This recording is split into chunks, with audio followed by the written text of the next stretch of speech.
Welcome back, Rabbi Dr. Eliezer Brot. It is once again Friday, Erev Shabbos Kodesh. This week, Parshas Pinchas, as we record this episode early in the AM in the United States of America on the East Coast. But the sun is on the horizon.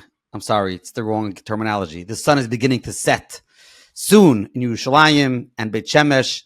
And Rabbi Dr. Eliezer Brot wants to usher in the Shabbos with some more fascinating history on this Kuntres HaZichronos that Reb Chaim Kanievsky wrote. He didn't write it. It was printed after he passed away from things that he wrote about his uncle, the Chazon Ish. And as we know, anything that's related to the Chazon Ish, there's a whole school of people and institutions that form around it. And Rabbi Brot has done lots of research. He's crawling out of a rabbit hole in this area, and he's going to continue sharing with us. Once again, this episode is sponsored anonymously in memory of Moshe Chaim and Yitzchak David. We thank the sponsor, and his neshama should have an aliyah. Rabbi Dr. Brot, bring us in to Shabbos Kodesh. Okay.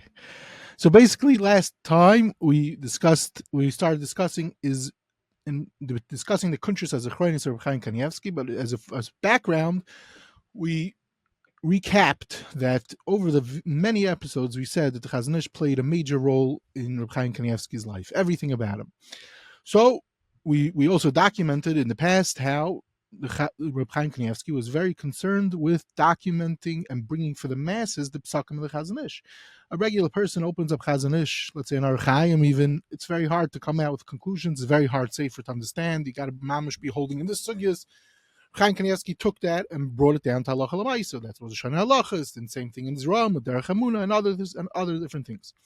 So now, besides for that, what I started documenting last week was that Chaim Kanievsky was concerned with the Torah Shebal Peh, the psakim that people said over that they heard from the Chazon Ish, also to make sure and add in what he had to say about it or what he heard about it.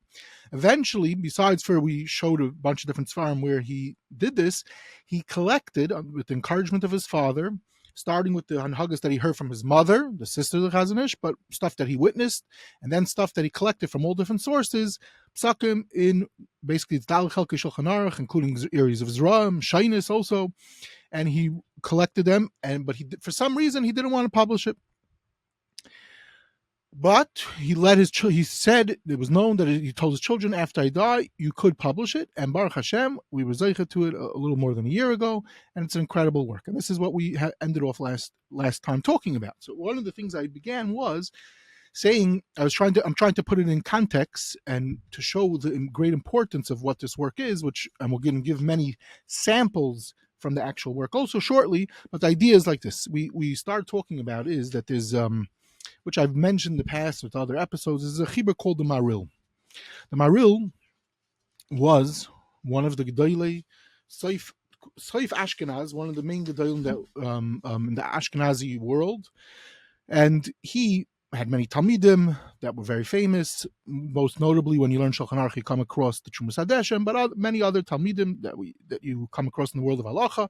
And one of his Talmidim, not such a well-known Talmud of his, went ahead and recorded all the things that he saw when he was being Mishamish his Rebbe all the years. And it had all different types of names. It's called Minhagim Maharil, and we mentioned the chashivas of it last time. What happened was that he meant one thing, which was to record the Pesakim that he heard, saw, witnessed from his Rebbe, and people were asking him about it. Now, this is way before print. This is way before the Shulchan Aruch. This is hundreds of years before the Shulchan Aruch comes out. They never had, it wasn't a long-term plan. Where do I see my sefer in 20 years or anything like that? It was simply that he was recording for that period of time the Hanhagos of this great Rebbe. Now, he had no imagination to know what was going to end up happening, which what ends up happening is the Ramah uses this work. I'm going to elaborate a little bit more about that shortly. Ramah, this becomes a prime source for Ramah in Shulchan Aruch Chaim, hundreds of times quoting it, using it, being done. But what was this original work? Was it Talmud being Mishamish his Rebbe and marking down every little detail that he saw? Okay. And that's where we left off last week. So one of the questions I wanted to know is the Maharil, this sefer, this Talmud of the Maharil, what he did, is this unusual? Do we have any other such works? So without getting into all the details about it, but just the Rashi Prakim Mamish, turns out that there are other such works. And the best two people discuss it. Probably a bunch of people discuss it, but two people that I read their materials over the years and gained a lot from it. One is Professor Simcha Emanuel, and one is Professor Yaakov Spiegel. Professor Simcha Emanuel wrote about it in his incredible work called Shivrei Luchos, which was where he was hunting down the lost works of the Rishonim, of the Ashkenazi world of Rishonim. What happened to all these lost works that we find Rishonim quoting this in the Schibur, and where did it go? So in the hunt, he discovered all different types of things, including lost works, and he deals with this phenomena of Talmidim writing down Hanhagos of their Rabbeim. And we're gonna just mention briefly some of the things that he says, and then later on also first of all, just to list people. So number one is there's a chibur called Tashbetz Koton. When you learn, even Beis Yosef brings this work down. Who was the Tashbetz Koton? Is a Talmud Muvik by the Marami Rittenberg, and he brings down all different Hanhagos that he witnessed by the Marami Rittenberg. The Maharil, which we're talking about, a work that we've mentioned many times. We've even mentioned that people came out against it. Was the Lekad Yesher, which is similar to the Maharil, a Talmud of the Trumas Hadeshen. Wrote down everything that he saw by the Trumas Hadeshen, both in the Genre of Chaim, Yerdeh. So what happens like this? These Talmidim, to use a word that today people don't like to use it, but it's called, you stalk the Rebbe, and you sit, and every single type of Hanhaga that you see the Rebbe doing, it's like you're getting a live recording of everything the Rebbe does. So much so that I know a Rav that he did this, and he does how he said it publicly many times in his speech. He went after Gedolim, and he used the term many times. It's called stalking. And he wanted to call his book that he put out Stalking Gedolim, but the publisher told him today that is very, very, very bad. So that was, but even though he means one thing, people might chas v'shalom think other things. Now, but the point is, every detail that you see by these Rebbeim, it's not only, okay, he's doing the Shulchan Aruch, or this is the Maharil's time, so Shulchan Aruch is not written. That's pashut. Many unbelievable details. Now, for us, all of a sudden, when you're looking for these things, it plays out unbelievable things. And we're going to mention some of them in the relationship between Kanievsky and the Chazon Ish, but this plays out in all these Seforim. So, bottom line is that this Simcha Emanuel, in his book, Shivrei Luchos, and then later on, he wrote an article where he revisits it and he adds some knetches to it. He basically shows that the times of the Rishonim, already, let's say, in Talmidim of Rashi, they were recording all different things they saw by Rashi. Now, a lot of these works never got published until very recently. But they would write, they were by the Rabbeim in the Ashkenazi world. A lot of times the Talmidim, they lived in the house of the Rebbe. The yeshivas weren't that big from what we know today. And they had a very close relationship with the Rebbe. And everything they wrote, now they were not thinking printing. This is way before print. They didn't think that anyone's going to look at it. They never thought they're going to they kept like private notes. This is what I saw my Rebbe do. Maybe they thought when they're going to get married or whatever, they want to know, had Hilchos Shabbos, not going to remember all the different things. So the Shabbos table, they noticed the Rebbe did this, and they collected it and they had these notebooks. Or whatever, in those days, whatever form of notebooks, whatever word you want to use. Now, some of these people end up becoming great Balei Rishonim. L'mashal, the Arzarua and the Ravya, they began when they were very young, these notes, and eventually they come into these chiburim. So those chiburim get lost because they incorporated in their bigger chiburim. But some of these Talmidim, some of them we don't even know much about them, but they become famous in the world of halacha for what they record about their Rebbe. One such person I just mentioned is the Tashbetz Koton, the Marami Rittenberg's Hanhagos. He records them. Now, Marami Rittenberg, again, in the Ashkenazi world, is and Shulchan Aruch, the Halacha of the Shulchan Aruch is very important. So here you have a Talmud, he's writing down, recording everything that's going on by these Rebbe. So anyway, this is, what's interesting is, and why this is so is not the point of today, but it's been pointed out. It's interesting. We only find this much more in the Ashkenazi world, not so much in the Sfard world. Why that's so? There are different theories, but again, that doesn't play so much important for us today in the story that we're trying to tell. So now, point number one is that this is something that's done. Okay.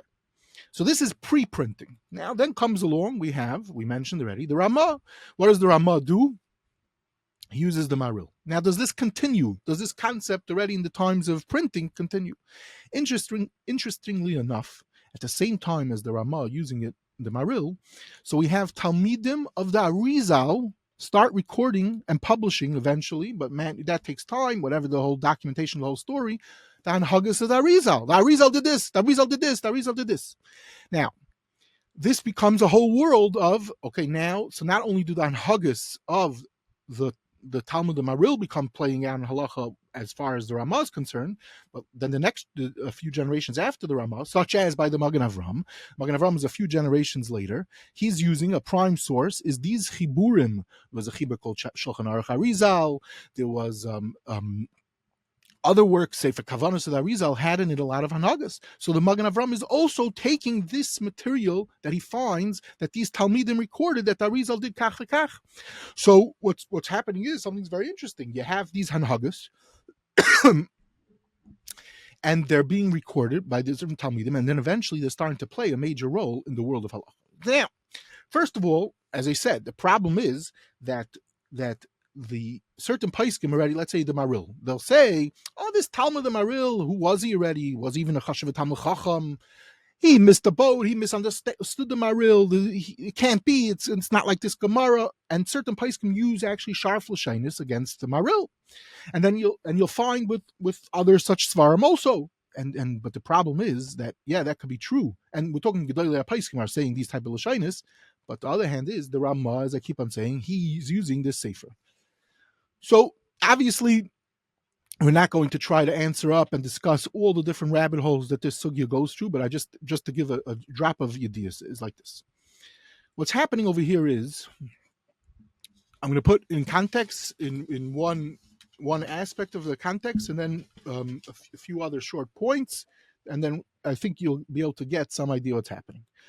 So first we mentioned the Tashbetz Koton, the Maharil, the Arizal. Now, does it continue? Interestingly, it does. Look, we have the Sefer Meiser Rav. What happens with the Meiser Rav? The Mishnah Berurah. Anyone opens up Mishnah Berurah sees how much the Mishnah Berurah uses it, and Genre of Seforim also does. Then there's another Sefer that my yeshivas is familiar with called Keser Reish from Chaim Volozhin. Because all these types of svarim. So what's going on?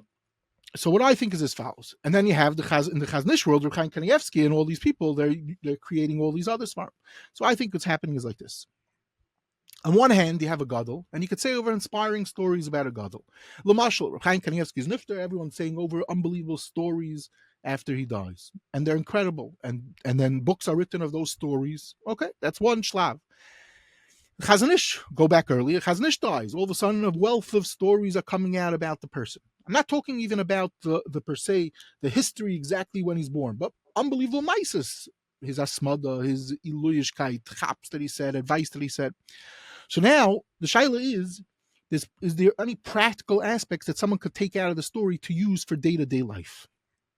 How he does mitzvahs. Sometimes in these stories it comes out, now we're going to see how the Chaznish does something.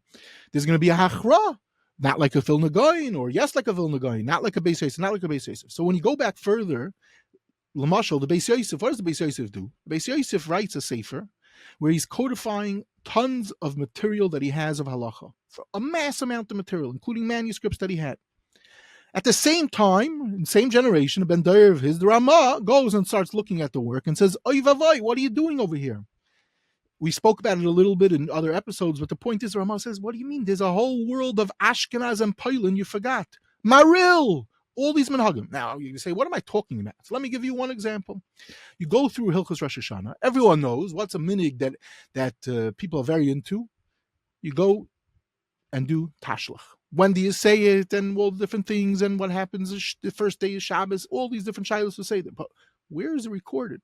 You open up your Beis Yosef. The Beis Yosef doesn't talk about it. Now the question is, did they do tashlach in the times of the Beis Yosef and Tzfas? Answer.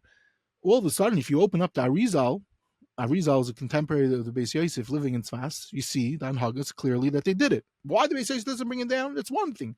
The Maharil, did he have a Maharil? Didn't he have a Maharil? Whatever it is, but the Ramah right away says, what do you mean? There's a minig of Ashkenaz and Poland. We do Tashlach. Why? Says the Ramah. You look in his document, he refers you to a chibur called the Maharil. So all these things play out unbelievable in halacha. Now, of course, the story could be much greater. There's a greater story, and what's the earliest sources, and is it a Gemara? It's not a Gemara, whatever. But the point is, these Hanhagos that these Talmidim record play out unbelievable in halacha. Already starting l'mashal with the Ramah.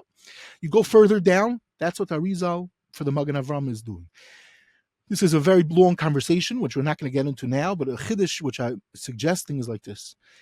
The Magen Avraham is not concerned about the Arizal as a makubal. he doesn't bring down Kemat any Kabbalistic Lashonis of the Magen of the Arizal. What is he concerned about? The Hanhaga of the Arizal in many different situations, which we don't have a clear answer from a Gemara, from a different sources. So he's going api the derech of the Ramah, which using the Maharil. That's how he uses the Arizal. And you'll see in many cases this is what he's doing.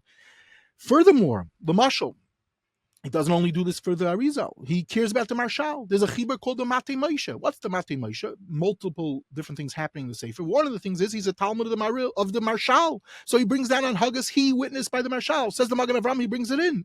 Why?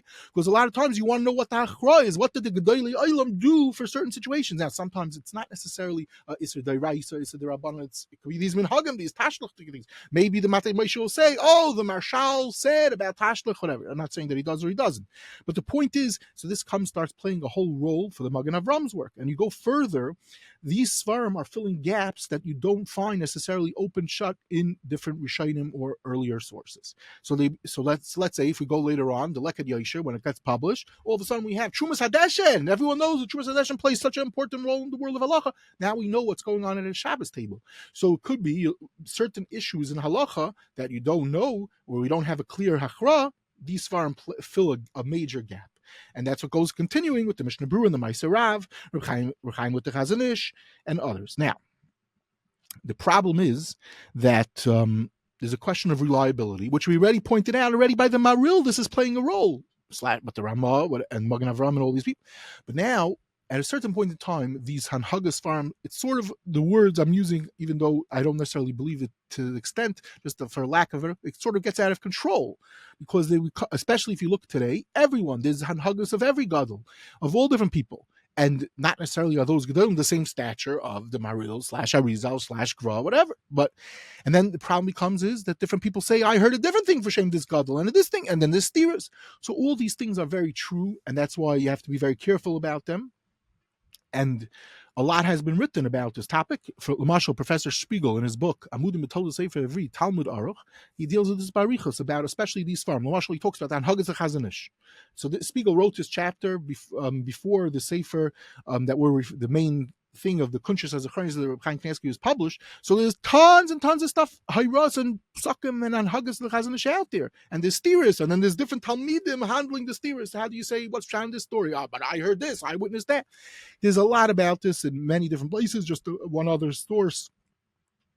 There's a recent edition of the Kol Chaim from Reb Chaim Pelagi, so someone who put it out, he collected a whole bunch of material on the klal which we began, how Reb Chaim Kanievsky himself begins his Chibur Kuntres HaZichronos, quoting the Gemara in Baba Basra, which the Gemara in Baba Basra says,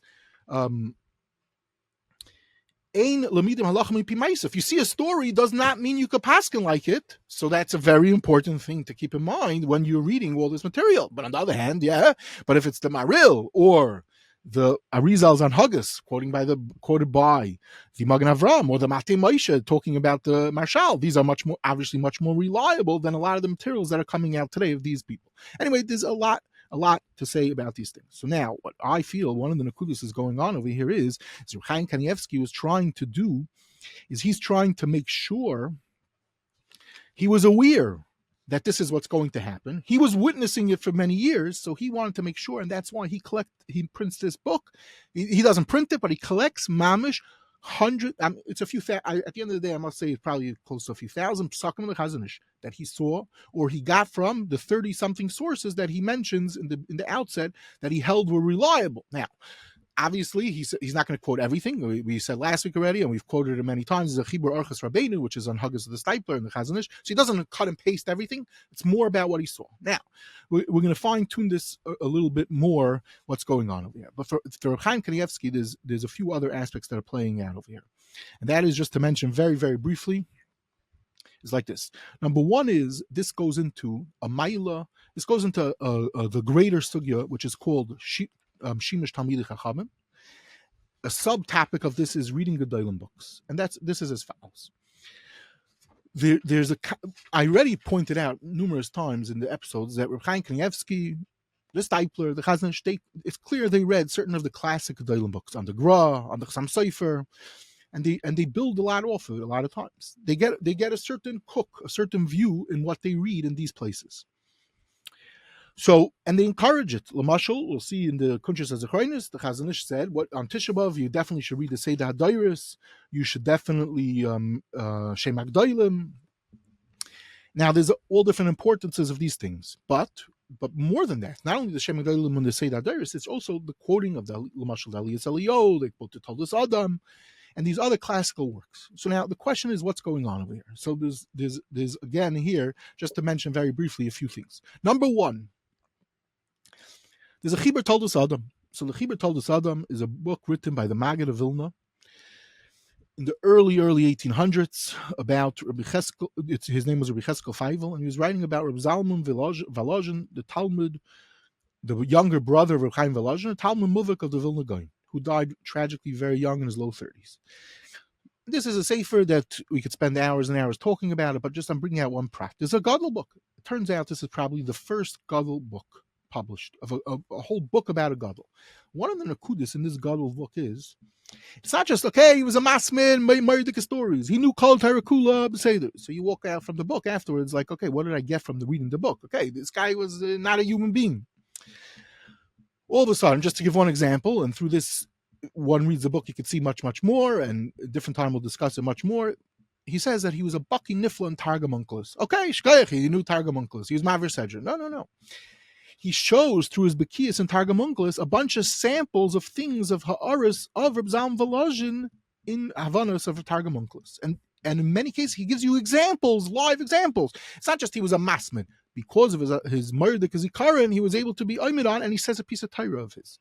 So this is a whole different type of thing. He's giving you much more insight of what's happening. It's not just, okay, he's a Talmud Chacham. So now the problem is, so this is a point in some of these Seforim, what's happening when you read them, you're getting a glimpse into these Gedolim. If you know that it's a reliable source, a lot of times you have a child that's very reliable.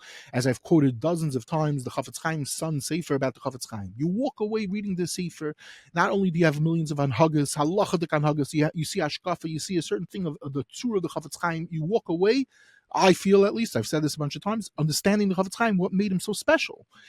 What happens is, because you have a son who lived with his father for many years, even after he got married, documenting so many different things about the father, conversations with his father, things that he observed. And this is what you're getting from what happened is when the Maharil's Talmud was doing this ended up helping Shulchan Aruch, etc., etc. Obviously, as all these people point out, doesn't mean every single sefer has the same stempel as the son of the Chafetz Chaim when he's writing about the father at whatever. Okay. Now, so what I'm tiny is even a bechina of Shimush Talmidei Chacham. L'mashal, how do I find this? Is Rav Yaakov Emden in Mishnah Yisavos, Perek Vav, when we talk about Torah Niknas, the 48 ways that Torah is Niknas, one of them is Shimush Talmidei Chacham. So everyone knows there's a lot to talk about the Shimush Talmidei Chacham. So he says, when you see the Hanhag of your Rebbe, this has a murdic impact. And therefore you see that early on, Yirei and the Charedim, they would mechavev afil inyan kalim, the diber shachol sheshamu me'arbeisem k'moishe kasav Tashbetz or Sefer Maharil beyichud, and he gives a specific Hanhaga, and so to others. And he says from this thing you can learn a whole different thing. So what happens is the recordings of these Talmidim, such as already the Tashbetz and Maharil, says Rabbi Yaakov, this helps. This is a bechina in Shimush Talmidei Chacham. Now, of course, the sugi of Shimush Talmidei Chachamim we could speak about for hours, and how it plays out Taka with Gedolim books. Rabbi Menashe Ilya elaborates on this greatly in his Sefer, published in volume 2, Perek Lamed Daled, that it's not, because some people say, okay, there are Makairis that say Shimush Talmidei Chacham, but if you learn the Seforim, you don't have to hear from the Rabbeim. He says, no, Avadi, you have to learn from the Rabbeim, even though Torah is written and everything like that, but there's a certain Nakuda that you pick up when you hear from a Rebbe. You get a Messiah from a Rebbe. So now, we are not Zeicha to have the Maharil anymore. The Maharil is not alive. So luckily we have this, and then the Ramah transferred over. But if you open up a Maharil, it's mind-boggling what you see. You open it up on Rosh Hashanah. You want to see like a live recording of how Rosh Hashanah, how the Maharil went through Rosh Hashanah, or the Trumas Hadesh and Lekad Yosher. These works give you that feeling. And in a piece about Shimush Talmidei Chachamim, fascinating thing, Reb Chatzkel Sarna has a ganze arichos where he says some fascinating things that are negated to us, but the time is short to quote all the things. I'm just going to say one nakuda. He says that there's different Talmidei Chachamim out there, And he says that we have different things from certain Gedolim, Rishayim, Achronim, and certain we don't have so much of them. So, because some people, they were very careful, they hid everything about them. He's being Maramis, or I think maybe says, he doesn't say names, certain Gedolim Musar, Kiyadu, Altos Labatka, Rabbi Yocham, we don't know, even though there was people watching everything they did, we don't know so much about them. They kept it mysterious. He gives an example about the Kuzari. He says like this: certain Gedolim, we know their limud, but we don't know their neshama, their leiv, what's going on. So he says the Kuzari, in his Sefer Kuzari, he gave us something so unique. What did he give us? He gave us his heart. He shows us his hergeshim, and that's why it's so important. This Sefer, through his Shira, also we got a different aspect, which is also Torah, to see something of his, this tremendous chassid, which for him, he opened up that aspect, and that we got through the Sefer Kuzari. Certain Gedolim, we have the halacha aspect from them. So there could be a shiluv when you have a Sefer, let's say the Maharil, Lekad Yeshu, or these other Seforim. If you read them very carefully, you get both aspects. Again, it's not a supplement of a real Rebbe. What you get from a real Rebbe, Shimush Talmidei Chachomim. Chaim has many shmuzim where he's a Meir and explains this beautiful shmuzim. Time is short to quote all the different lashonos by him, but of course, there's this aspect that you have to have. It's best from a Rebbe, and both him, Rechatz Kosarna, and others. They point out that a lot of times Rechatz Kosarna says it's barichos, but it's very, very true. Today, many people think they don't need a Rebbe. Especially we have ChatGPT, the whole hype of conversations that people are busy yapping about how, possibly in already a few months, we're not going to need anything anymore. I heard a conversation that maybe even in 12 months, you're not going to need to get a PhD. The ChatGPT could do everything. Obviously, there's a lot to say with all this. I wish I had the time to comment more about it, but just the point is that people feel they don't need a Rebbe. And so what's happening is you definitely need a live Rebbe. Just as an example, my Rav today currently his name is Rabbi Avishai David. One of the themes that he gives over Keseder is that, and he's upset about it, that this generation, Sign Eretz Yisrael, Sign America, they don't have this. Is he sat by different people for years, for 10 years, 12 years, to listen to the shiurim. Some of these shiurim were hours on end daily. Today, people who sit by a Rebbe for so many years, I know to learn already. What am I, 15 years old? Of course I know to learn. And there's a certain thing that you see that this is, we could say a lot, and it's not my place to say about it, but Shimush Talmidei Chachomim is tremendous. If you read what Chaim Shmulevitz says, which I will discuss in an episode soon about Chaim Shmulevitz, some of the aspects, how he's setting down the Meir Aleph base that seems to have gotten lost. But still, even though we're not zeicha to have Shimush Talmidei Chachomim sit by the Maharil, but we gain something by seeing it, and that's why at the end of the day, the Chazon Ish and all these Gedolim, they read Gedolim books. Of course, it has to be reliable Gedolim books, which is something that is a rabbit hole I never, ever, ever will come out of. But so we're not going down there. Okay, now just to be Messiah this Nakuda, one last prat. I'm cutting out, for the mercy of everyone, I'm cutting out way too much, but just one more Nakuda. It seems there's a netziv that I've quoted a few times. There's a tshuva of the netziv. Now, this netziv was not published for some reason. The whole tshuva was not published in Meishav Davar, but it was published in the Sefer Ginzei Shari Tzion, which I quoted last week, which has in it, which was the reason why I quoted last week, is Chaim Kanievsky uses this Keseder in Kuntres HaZichronos. What does he use it for? Because there's tons of psakim that Rabbi Tzion Halevi Bamberger, that's what the Sefer was chvayed him and materials of his. He wrote to the Chazon Ish, spoke to the Chazon Ish. He was mashgiach upon for many years. So that we spoke about last week. So in here, the family published a tshuva of the netziv. In this tshuva of the netziv, the netziv talks about if you're supposed to publish material of a gadol after he dies. Maybe he didn't want it to go out, whatever. So the netziv says fascinating things over here. Every paragraph over here has to be learned how the netziv says different things. But one of the things the netziv says is that we find there was a lot of material. So he says why? He says for some reason he says we find this even by Nevi'im. There were certain Nevi'im, by certain Tanoim. This is only the Netziv could talk. Obviously, I can't say such things. Not so. There was a ratzon from Hashem Yisbarach. Certain things he wanted out, and certain things should not go out. And of course, there's lots of jokes with this also.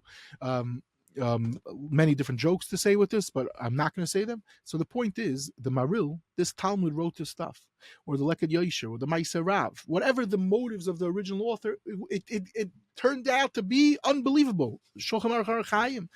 It was a game changer for it. And these Hanhagos Arizal, we don't even know who the people are that did it, but we know that these are reliable, and we see how the Magen Avraham is down in them. Sometimes he argues on them. Okay. Anyway, the point is, so for Chaim Kanievsky, he was creating a live. He sees what's happening. He's a youngster when the Chazon Ish is nifter. He's in his low 20s, but he knew the Chazon Ish. He lived by the Chazon Ish.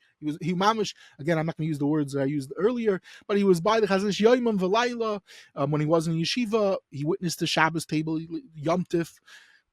As a young kid, he was watching everything the Chazon Ish. And other nephews, we spoke last week, and the Chuk Chazon Ish, they saw everything by him. His house wasn't a closed house. He let people in. Talmidim witnessed everything. And so all of a sudden, but now what ends up happening is it's recorded and everything there can be steers. So Chaim Kanievsky went out of his way to make sure that it's whatever he saw is emes.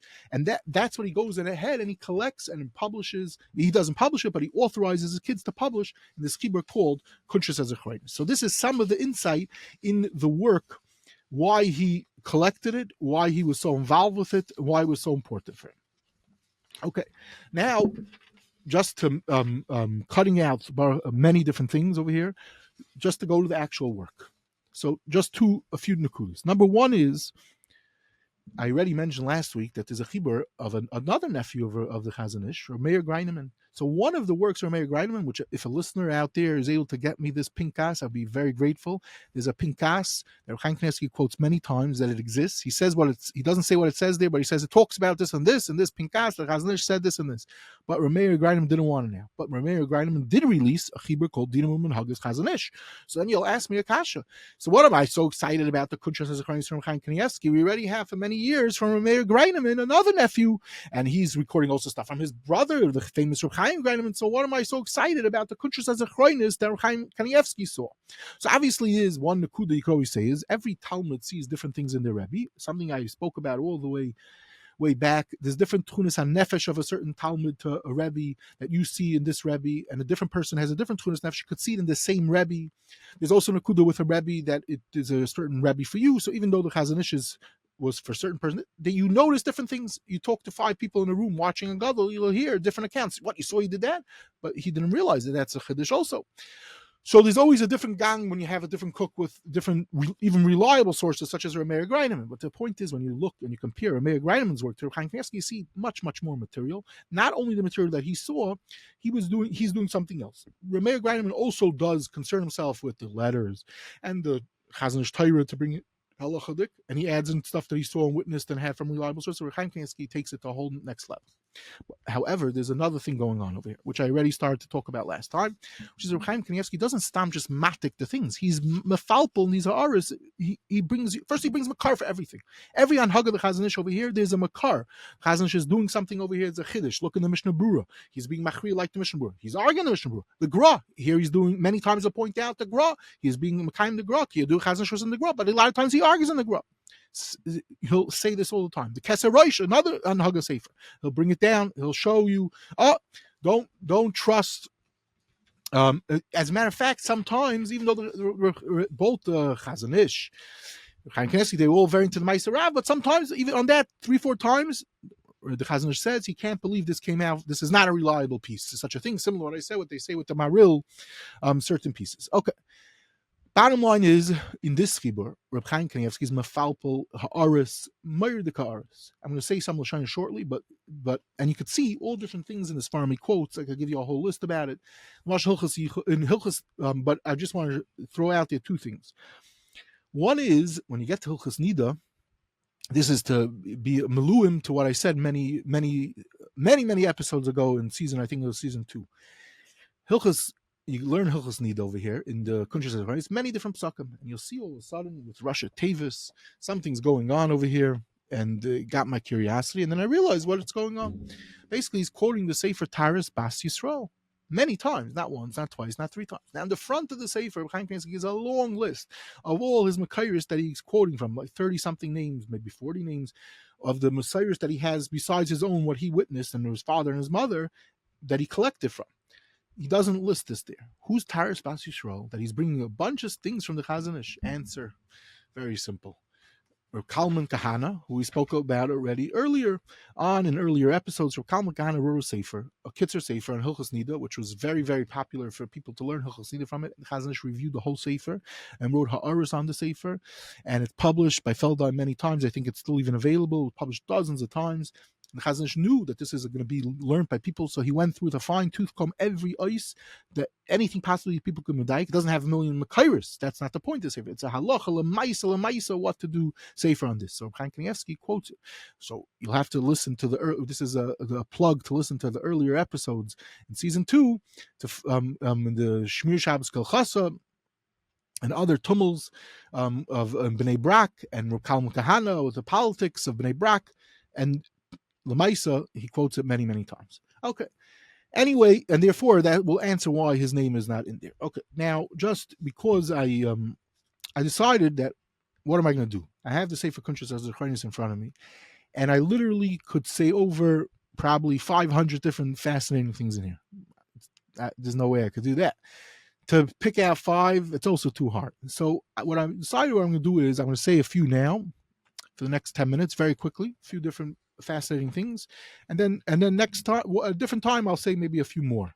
But I recommend the sefer. It's a beautiful sefer, and part of the chashivas of the sefer, going back, what I'm trying to say also is, throughout many of the times you get to see a live thing. It's not just a dry halacha. The Chazon Ish did this. A lot of times it comes with a few sentences that gives you insight. You could even sometimes see the humor of the Chazon Ish. You could see live different things, questions, answers, or things Kanievsky asked them, and you have to keep in mind he's asking them when he's very young, all different types of things. So now I'm going to give an example. As the time clock goes, we'll spend another few minutes. So towards the end of the sefer, which is in Siman Nun Aleph, so he has a thing all about. So he says over here, this is Chaim Kanievsky writing this. He says, Shamati b'shmoi, shemuter loimer al Talmid Chacham kama koiche gadol b'Torah u'b'yirah shamayim. Ve'ein bezeh mishum lashon hara, shetzarich ladat miu bar samcha v'ad kama efshel l'smoich alav. So he brings down a Magen from the Igrois to the Chazon Ish, and then he says, I need a chavav on the base. Now, Maisa also already in the materials of the Maisa Ish that Chaim Kanievsky wrote, it's also brought down a certain lashon of this. And the Olam HaYeshivas, they love this thing. This gives them a heter. They feel they will allowed to talk lashon hara about Gedolim, which right away you're not allowed to talk lashon hara about Gedolim. But what's pshat in this Chazon Ish? But this goes in line with the nakuda of what we're saying about these different Gedolim. You need to know the hierarchy of which Gadol is what. So you're learning Lamashal. I feel when one learns Mishnah Berurah. So Mishnah Berurah is an incredible sefer. Mishnah Berurah brings a ton of material. But the problem is, sometimes he's not machriya. But since not everyone knows who's the Gedolim that he's quoting, so who am I going to be machriya now? So that's why sometimes one needs to know the Toldos, the history of these people, to know who to be machriya like. Oh, there's a Rebbe Akiva Eiger. Okay, that's it. You're good to go. There's a Prima Gadim, whatever. But sometimes he could bring thee down a Geshmakam or Makam, but if it's a Shulchan Shloima, unbelievable person, but it's against Rebbe Akiva Eiger. But we don't necessarily, a lot of people, especially when you learn Mishnah Berurah, they don't even know these basic tools. Okay, but the Olam HaTorah, they like to go much further with this and use it that we could talk and we could shots up. And a lot of the people, they don't know how to learn themselves at all. So they're shotsing up people about knowing how to learn when they don't even know. Okay. Anyway, I'm not here to give Musar. This is way above, not my thing. Okay. Anyway, going to some of the other things. Lamashal, Chazon Ish, he did Netilas Yadayim not 3 times, 4 times with a kli. There's a lot of makayros of such a thing. A question that many people ask is, when are you supposed to begin Netilas Yadayim? When does it begin? What age? So he says, as early as you could. So then, Reb Chaim Kanievsky brings down, what does my mother say? That she said in their house, when you say the Chazon Ish's parents' house, Nogalito mi ben shvuayim, from 2 weeks old. Okay.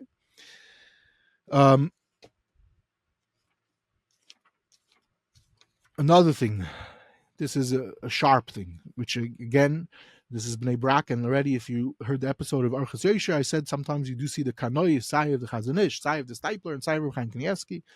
So women wearing pants. Says the Chaim Kanievsky b'shem that the Chazon Ish said, "Imhoya bezman habayis haya Sanhedrin mamisin oisan." That's a very, very powerful thing, and obviously I would never say such a thing, but this is what it says over here, from the Chazon Ish in a beyond reliable place. Going further on in the Sefer, and they said Mamish goes through all areas of Torah, so there's a ton. At one point, I just found it cute. So I'm looking at the Marma Kaimis of the Kanievsky that he talks about, could you look at the hair of a woman in a mirror? What about a picture? So he says, in a mirror, you cannot look at a woman through a mirror to see her hair. But what about a picture? That's mutter. So Chaim Kanievsky says, "Ein tshuva is ani ben pachma." Like all of a sudden, you're like Chaim Kanievsky is famous for knowing Rishayim, Achrayim, but a tshuva of a Rav in Yerushalayim before World War II. Okay, so I found that fascinating. You go further on, and we already mentioned discussion about this last time. What is it? The story with women davening. Meir of Lamashal. I told you already last week that the Chazon said they should be davening Meir. So here he brings like this: Nashim chayavas b'chol hatfilos. This is page Kuf Beis. Chutz mitfilas arvis efshur ulay lahakol. It could be mekel. Chein shamati mepiv. This is Rav Chaim Kanievsky saying. Then Chaim Kanievsky brings in the Mishnah Berurah. Fine. Then he says, but Rav Bramberger, which is what I quoted last week, says he asked him. He says the chayiv and kol hatfilos. V'm yeshnam yiladim ulay yesh p'tur shachaylim musham sheim avol nashim tzidkaniyos maitzim lem tam zman l'tfilah. So you see a fascinating thing that many people always ask about. B'chlal davening, could you ask for your bakashas? All of a sudden, what's the Chazon say? Mutter la'isa b'tila of all and every bracha af b'lashon kavua ubekfios. This is the Chazon says you could do. A lot of times these questions, they make some people even make fun. This is our generation type of questions. You see, they were asking these questions earlier, and if you open up the Maharil and the Lekad Yosha, you see they're talking about it earlier. Not necessarily are they incorporated in the mainstream halacha. Okay. Here's just to get an insight in the Chazon Ish Pashut, how he was medactic and everything. Everyone always knows you're supposed to be makbid about cutting your nails and everything. So how did the Chazon Ish cut his nails? So besides bringing all different things, he says, he had into an envelope, and he would watch it the whole year. Erev Pesach, he would burn it. Now, so this we know, because he's supposed to bury it, whatever, burn it, get rid of it. Now, what shot did he do it in Machamet? So Chaim Kanievsky does not shtel tzu, but maybe one could suggest there's a ganze minig brought down from Maharil and others that they burnt. You're supposed to do as many mitzvahs as you could do at once. So when you're burning the chametz, that's why people have a minig to burn the daled minim. Or some people, they used for the there's a whole discussion about how far this goes. So it could be that was part of what's going on over here. Shabbos. Okay, so there's a whole deal. How many different begadim do I have to change on Shabbos? Do I need a special talis? Do I need a special talis katan? Listen to what he says about what the Chazon Ish did. He changed everything: his talis, his shoes, his hat, even his talis katan when he was able to. So again, this might be a detail, but you're seeing the details that are not necessarily you're not necessarily going to find in open shot in certain svarim. As you go further through the Sefer, we'll just spend 2 more minutes with it. So, Lamashal, you have to always quote. He says they say over from the Rebbe, the Ger Rebbe, that he said he had 3 tainas on the Litvisha B'nei HaYeshivas. One is they don't wear long; they wear short jackets. In those days in Europe. Elsewhere in the Kuntres HaZichronos, it seems the Chazon Ish held to wear long, which is a whole interesting thing. They shave, they cut their beards, and number 3 is they get married late. So they said these 3 things of the Ger Rebbe in front of the Chazon Ish. Chazon Ish said all these things he's right, and throughout the work Kuntres HaZichronos, you'll see beards was we already discussed it a little bit. There's a lot more to say, but in the Archas Yosher and the Beis Medrash of the Stipler and the Chazon Ish, very, very against beards, of the shaving of beards, especially with a shaver. And similarly, getting married late, Chazon Ish was also very against, similar to, and wearing, as I said, about short things. A thing that I mentioned, we actually devoted more than one episode even about what do you do with stiris in the Mishnah Berurah. So this is the last piece over here. So he says like this. Gam shamati mimenu. This is what Kanievsky is saying. I heard this from the Chazon Ish. She'ein nachoy ma sheben Chafetz Chaim koisef shehu sider harbe siman Mishnah Berurah. Uchen yesh stiris mima shehu sider bein rasha av sider. Ba'amar shebe'emes shebenoi sider. the son did right. Aber Chafetz Chaim over ala kol. Mashevisham stira ledugma. Ain't a stira, it's not a stira. And then what does Reb Chaim Kanievsky say? Look what I wrote in Shoin Halachas. But the point is, this is their look at the way the work of the chibur of the Mishnah Berurah. Just to mention, I'm going to say two more things and that's it. Hopefully. What about putting your payas behind the ears? Okay, so he says not to. Azoi sagt Chaim Kanievsky. But from the Shem Chazon, he told him. What's the reason? So says Reb Chaim Kanievsky, near time they have mizbayish mizeh u'mevaz mitzvah. This is what I heard. And Chaim Kanievsky brings down a Hungarian sefer, Maskil al-Dal, that also says such a thing. Then some people bring the Zohar. He says the Chazon said no. There's a different shot in the Zohar. Here was a piece that I saw the humor of the Chazon, which he had a sense of humor. Someone walked in.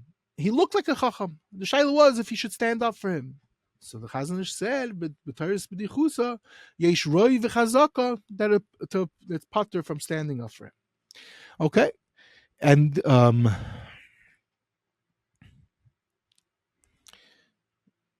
B'kitzer, there's so many other different Hanhagos that one could see in this chibur. What's interesting is that plays out is not only the Chazon Ish and the Torah Shabbat Peh, even the Chazon Ish Umunah B'Tochen has halachadika pieces Reb Chaim Kanievsky uses over here in the Sefer. And let me just see if there was any other last things. Hold on. Yeah, but there's so much to learn in the Sefer, and I highly recommend the Sefer. And I have complete mercy not only on myself as Shabbos approaches, but I probably would not stop talking if I keep on turning the pages and reminding myself all the fascinating things over here. But the point is that when you have the Sefer, you get a glimpse not only in the live table and things that are not open Shulchan Aruch, but these are halachas. You get to see how the Reb Chaim Kanievsky is mefalpel them api other mekayos. Sometimes they'll bring it to Farik the Rishon with his bekiyas, a Chazal, Yerushalmi, a Tosefta. And you're getting sort of a Gedolim book of the Hanhagos of the Chazon Ish, authenticated by Reb Chaim Kanievsky. So here we see another nekuda in the Chazon Ish, in the Reb Chaim Kanievsky's avodah, which was to preserve the oral, not only the written Torahs of the Chazon Ish out there. Okay, thank you very much. Fascinating. So Baruch Hashem, you are Mekayim, not having payas behind your ears, but I don't see them in front of your ears either. I mean, I don't see them like that's a problem. Like Chazon Ish style. It's with my beard. So because your beard. Have a wonderful Shabbos and thank you very much. Thank you. Shkoyach.